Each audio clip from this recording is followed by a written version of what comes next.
The medical simulation lab at the Galactic Healing Institute hummed with advanced technology. Holographic displays, neural regenerators, and quantum medical scanners lined the walls, the pinnacle of 10,000 years of accumulated medical knowledge from across the stars. Today's exercise was considered nearly impossible, reviving a patient whose cardiopulmonary system had completely failed.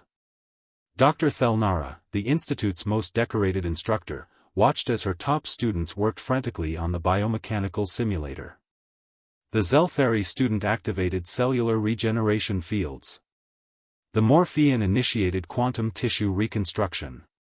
The Verdalian administered 17 different chemical compounds through precise nanoinjection. Nothing worked. The simulator's vital signs flatlined.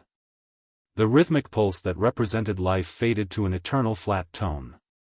Time of death, 14 minutes, 32 seconds, Thelnara announced solemnly.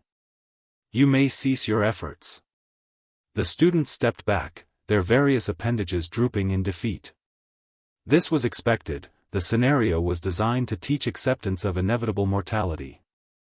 Excuse me, can I try? Every head turned toward the human exchange student. David Chen stood at the back of the lab, his primitive medical bag slung over his shoulder. Thelnara's 3 eyes blinked in sequence. Mr. Chen, our most advanced students with access to technology beyond your planet's capabilities have just failed. What could you possibly? David was already moving. He pushed past the expensive equipment, placed both hands on the simulator's chest, and began pressing down with rhythmic force. What is he doing? Gasped the Zeltheri student. Chest compressions, David grunted, counting under his breath. 30 compressions, 2 breaths. It's called CPR, cardiopulmonary resuscitation. That's barbaric. Thelnara protested. Manual manipulation of the thoracic cavity? You'll cause more damage. Not if I do it right, David replied. He tilted the simulator's head back, pinched its respiratory intake, and breathed into it twice. Then back to compressions. Humans have been doing this for over a century. Before we had your fancy machines, we had our hands. His arms pumped with mechanical precision. 30 compressions. 2 breaths. 30 compressions. 2 breaths. 1 minute passed. 2. 3. The alien students watched in horrified fascination as this human performed what they considered primitive manual labor. Sweat dripped down David's forehead, but his rhythm never faltered. This is pointless, the Morphean muttered.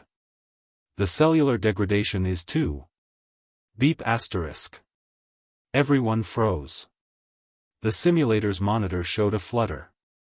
Then another. Then a weak but steady pulse. Impossible, Thelnara whispered, rushing to check the readings. The cardiac function is resuming. Blood oxygenation levels rising. Neural activity stabilizing. David continued compressions for another minute before the simulator's autonomous systems took over completely.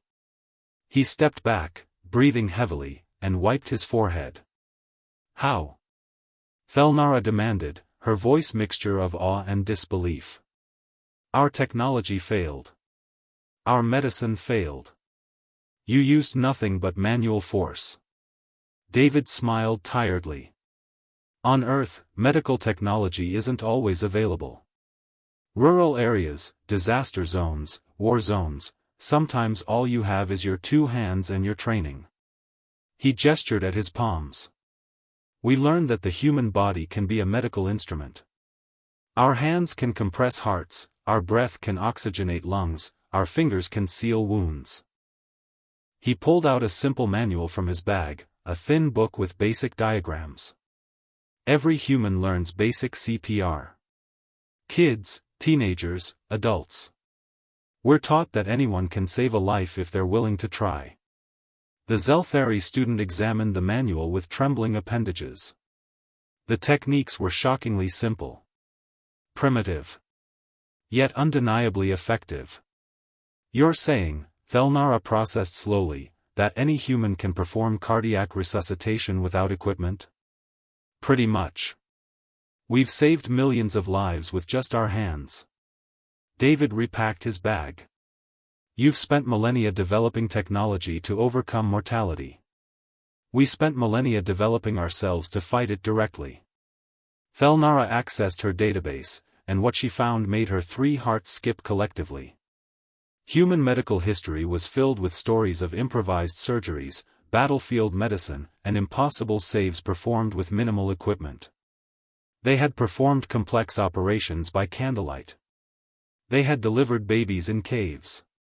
They had amputated limbs with kitchen knives and saved lives with nothing but determination. She looked at David with new understanding. Your species doesn't just study medicine. You are medicine. David shrugged. We're problem solvers. And the biggest problem we've always faced is death. He smiled. So we learn to fight it with everything we have, including our bare hands. The simulator beeped steadily, its heart beating strong. Thelnara updated her curriculum that evening. New mandatory course, Primitive Human Medical Techniques, How to Save Lives Without Technology. Because sometimes, the most advanced medicine in the galaxy was a pair of determined human hands.